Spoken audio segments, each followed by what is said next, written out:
The Tea Party has made it plain they have drawn a line in the sand over the debt ceiling, but will the Tea Party derail the Gang of Six proposal if they don't get everything they want? Senator DeMint, co-founder of the Senate Tea Party caucus, who is out with a brand new book, The Great American Awakening, joins us. Nice to see you, sir. Greta, it's good to be with you. And this chronicles sort of the last 2 years of the Tea Party and the big changes this country has gone through. It goes through what was happening outside of Washington and inside of Washington, and the whole point is Americans can change things if they get active. All right, and you know, I told you before we sat down that I love a guest who shows up with my notes right on there. So you're in favor of cut, cap, and balance. Is that right? Can I assume that from that button? Well, you certainly can, and it's the only plan on the table. You know, the president's latched onto this Gang of Six, but the Gang of Six proposal is not written down, as Senator Thune said. It's not even going to be a factor.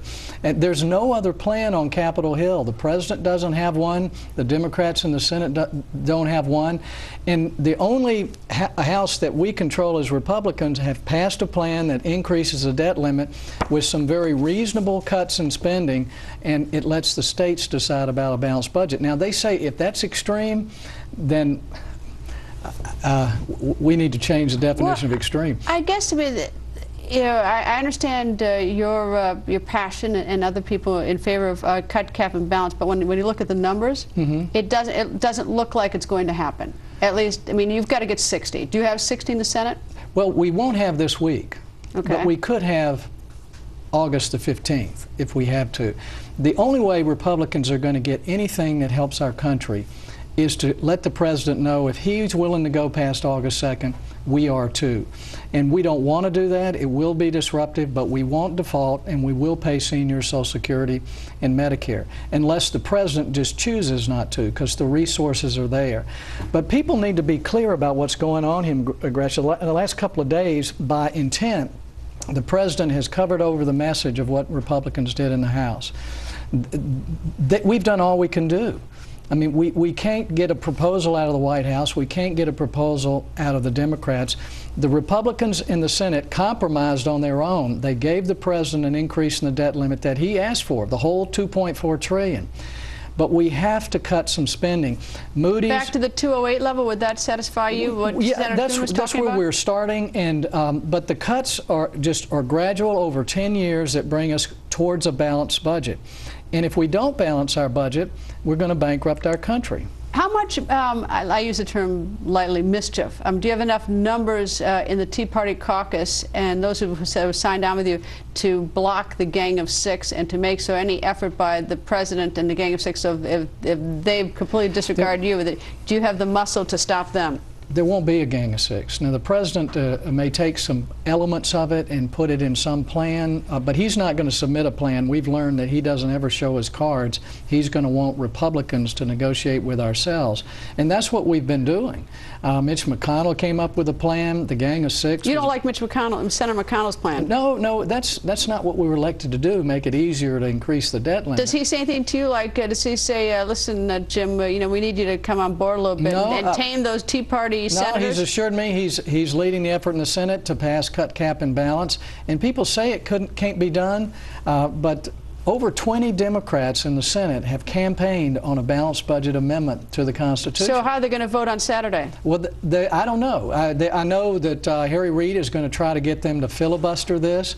But if they filibuster it and won't even let us proceed to debate and consider amendments, what else can Republicans do? That we passed it in the House, we brought it to the Senate, and they filibuster it, and they don't have a plan on their own. So somehow we've got to get the message to the American people that the Republicans are willing to compromise and work with the president, but we can't vote on a speech, and that's all we get from this president. It's sort of interesting because as we get down to the line, and if we see that there's no plan, or there's no program, and it hasn't been scored, so that we're going to run into this deadline, it seems like the next sort of strategy from both political parties is how to make the American people think it's the other party who did it. Well, that's part of the smoke and mirrors. The only real plan, again, is the cut, cap, and balance. It's not smoke and mirrors. It's real. It meets the criteria of Standard & Poor's and Moody's as far as significant deficit reduction. And so, and it'll keep us from default because we raise the debt limit. But you know, one of the things I write a lot about in the book, and you ask about it, Greta, do we have enough horsepower on the outside with the Tea Party and American people? That's the big question right now. We've got the largest coalition of outside groups in my memory that are behind cut, cap, and balance. We've got well over 100 groups, well over 100 Tea Party. We're trying to get Americans involved in the process. And if Democrats want to, if they want to filibuster this, there's nothing to follow it.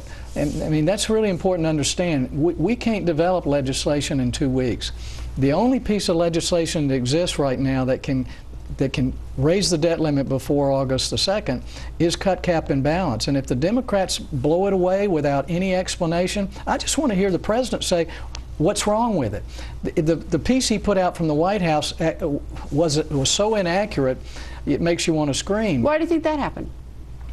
Because the plan to cut spending and cap spending would change the agenda of an administration that plans to spend or add another $10 trillion to our debt. Yeah, but is that's a different ideology. It's not like the president's sitting there thinking at the White House tonight, boy, I really want to run this place into the ground. Well, his view is his way to sort of restore America, whether it's right or wrong, is just as a different ideology, whether it works or not. This is not ideology. This is common sense. Alan Greenspan says we're close to our borrowing limit. The president proposed adding another $10 trillion to our debt in his budget. So he apparently doesn't think it's a problem. Well, see, if I were the president, I'd be worried about that February '09 stimulus bill and the fact that we still haven't pulled out of our employment situation as being sort of a signal that we're on the wrong track. He doesn't understand that the private sector creates our economy. The stimulus was government spending, and now he wants to take more taxes out of the private economy in a recession. He doesn't know how American free enterprise capitalism works. Well, why do the other Democrats go along with him? Well, again, I don't know. It's politics, but they're playing politics with the tax increase that would do more to hurt jobs than to create them. Why do you think they want to raise taxes? Because they believe in a centralized government and collectivism, and they've demonstrated different ideology? That is a different ideology. But a balanced budget over time, Greta, would have to change their agenda. The campaigns could no longer be about promising more from government, more government programs. They couldn't create more government dependency, which creates more dependable votes. We've got a polarization in Washington, but outside of Washington, I write about it in The Great Awakening, is America is uniting around fiscal issues. You've got libertarians and liberals and Democrats and independents coming to Tea Parties because they're concerned about our spending and our debt. That's what they did last November. If Republicans cave here, Greta, you're going to see the deterioration of the Republican Party. If the president is willing to go past August the 2nd, and I don't want to because he's pulling the strings. He can make it look like chaos even if it's not. Republicans are going to have to give the president our best proposal, and if he doesn't like it, he needs to give us one. Senator, nice to see you, and congratulations on the book, The Great American Awakening. Thank you, sir. Thanks, Greta.